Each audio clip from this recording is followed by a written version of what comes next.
नमस्कार।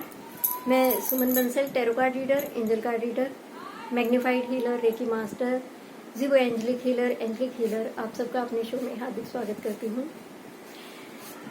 मैंने अपने पिछले वीडियो में आपको बोला था कि किस प्रकार से मैंने विश्वास के सहारे एक बुद्धू समझे जाने वाले व्यक्ति से भी इस फील्ड में लाभ लिया। मैं आपको बताऊंगी। तो आज मैं आपको वो बात बताने के लिए आई हूँ कि विश्वास कितनी बड़ी चीज है। बहुत समय पहले की बात है, जब मैं इस प्रोफेशन में नहीं थी, तो हमारे घर के पास एक मंदिर हुआ करता था। उसमें 2 पंडित लोग रहते थे, जिसमें से एक तो जो पंडित जी थे वे बहुत समझदार थे और उनका अपनी विद्या पर पूरा होल्ड था। भले ही ज्योतिष हो, प्रश्न लगन हो, स्वर शास्त्र हो या कुछ भी हो, उनके फलादेश हमेशा 100% सही रहते थे। आज वो हम लोगों के बीच में नहीं है, लेकिन वो जो बातें बोल कर गए थे वे आज भी लोगों के जीवन में फलीभूत हो रही हैं, बिल्कुल सही निकल रही हैं। उनके फलादेश जो उस वक्त कहे थे आज भी सब समय के साथ सही जा रहे हैं। और एक उन्हीं के पास में एक और पंडित बैठा करते थे, जो कि जाति से तो ब्राह्मण नहीं थे, लेकिन वो बिल्कुल पंडित की तरह ही लगते थे और यही कार्य करते थे। वो थोड़े सीधे थे, थोड़े भोले थे और ज्यादा उनको जानकारी नहीं थी, ऐसा सुना है मैंने। और किसी वक्त में वे बहुत अच्छे एस्ट्रोलॉजर थे, मैंने सुना है, और उनकी बड़ी तूती बोलती थी, लोग विदेशों में लेकर जाते थे। लेकिन समय की मार कहिए या कोई कर्म उनसे ऐसा हो गया कि भरी जवानी में ही उनका बहुत कम एज थी, बहुत कम एज में उन्होंने ऊंचाइयों को छुआ और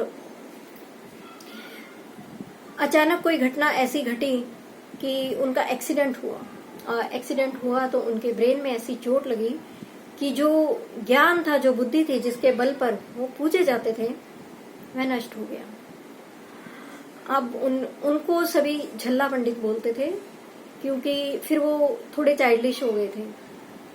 तो वे स्वयं तो नहीं कर पाते थे, वे इधर उधर से धागा ताबीज आदि लाकर छोटी मोटी चीजें, उपाय इधर उधर से जाने कैसे कैसे करके वो करते थे, और अभी भी हैं, वो करते ही हैं ऐसे, और वो सेवा में रहते थे उनके साथ। अब सभी जो है ज्ञान को नमस्कार करते हैं, तो जो पहले वाले पंडित जी थे उनको बहुत रिस्पेक्ट थी, लोग उनसे पूछे बिना कोई काम नहीं करते थे। और वो जो दूसरे थे उनको कोई भी नहीं पूछता था। उल्टे किसी वक्त जब उसकी इतनी इज्जत थी कि विदेशों में लोग लेकर जाते थे, एयर टिकट उनका अफोर्ड करते थे, बाद में उनको झल्ला झल्ला कहकर दुत्कारने लग गए और कोई उनका सम्मान नहीं करता था। तो मैं अक्सर सोचती थी कि कोई तो इसका भाग्य होगा, कोई तो ऐसा कर्म होगा जो ईश्वर ने सेवा में ले रखा है। प्रतिदिन ये जो पंडित जी हैं सुबह उठते हैं, 4 बजे आकर मंदिर खोलते हैं, साफ सफाई करते हैं, सेवा पूजा करते हैं, सब कुछ करते हैं। ये निश्चित ही इनका कोई अच्छा कर्म है, कोई सौभाग्य है जो भगवान ने सेवा मंजूर की है। और हम जैसे लोग तो केवल मनोकामनाओं के लिए मंदिर जाते हैं, माथा टेकते हैं।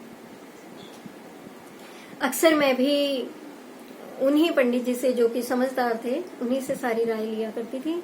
और मुझे पता था कि अब इनको कुछ नहीं आता है, तो मैं उनसे पूछती नहीं थी, लेकिन मैंने कभी उनको डिसऑनर नहीं किया, कभी भी मैंने उनका मजाक नहीं उड़ाया। मेरे अच्छे भाव थे और मैं यही सोचती थी कि इनका सौभाग्य है। एक बार ऐसा हुआ कि मेरी लॉकर की चाबी गुम हो गई और मैं बड़ी टेंशन में आ गई। और क्योंकि लॉकर हम पहले भी तोड़वा चुके थे, एक बार ऐसा ही हुआ था, और डुप्लीकेट चाबी बनवाई, मुझे बहुत डांट पड़ी थी घर में इस बात के लिए। तो अब मैं फिर डरी हुई थी और 2-3 दिन से मैं किसी को कुछ बता नहीं रही थी। करते करते हफ्ता हो गया, मैंने किसी को नहीं बताया और मैं ढूंढती रही, नहीं मिली। अब मैं बड़ी परेशान हो गई कि अब मैं क्या करूं।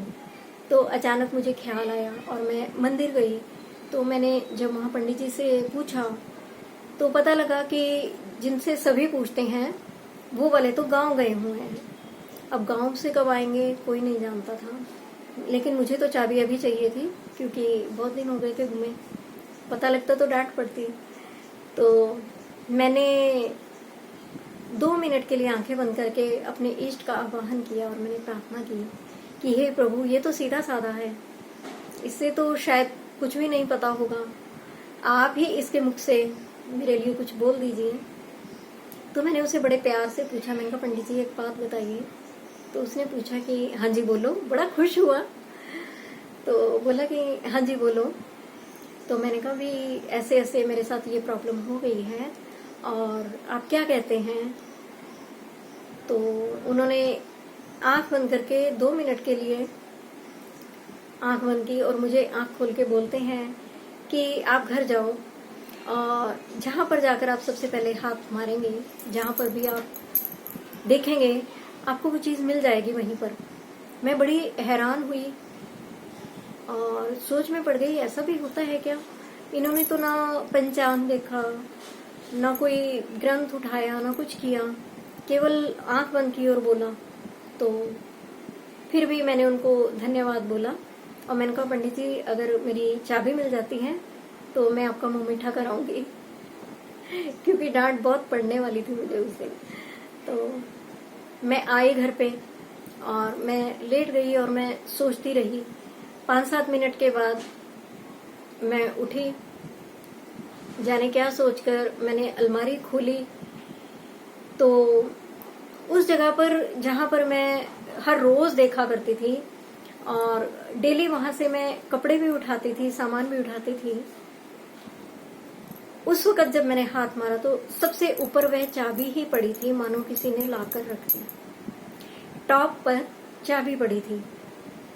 अब मैं देखकर बहुत हैरान हुई और मुझे तो बहुत अच्छे से याद था कि मैं डेली यहाँ पर हाथ मारती हूँ, डेली यहाँ से मैं कपड़े उठाती भी हूँ, रखती भी हूँ, ये चाबी यहाँ आई कैसे।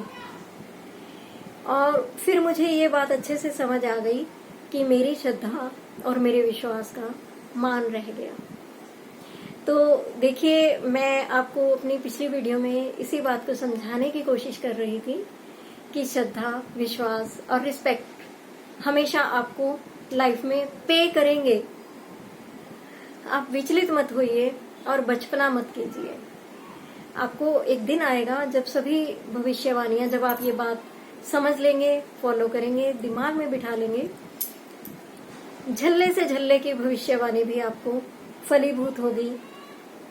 झल्ले से झल्ले बच्चे का कहा हुआ वाक्य भी फलीभूत होगा और आप कोई भी छोटे से छोटा उपाय स्वयं भी करेंगे अपनी वेलनेस के लिए। आप जो कुछ भी करेंगे, पूजा पाठ, जाप, दान, वो फलीभूत होगा। विद्याएं ना तब गलत थी, ना अब गलत है और ना आने वाले समय में गलत होंगी। विश्वास रखिए।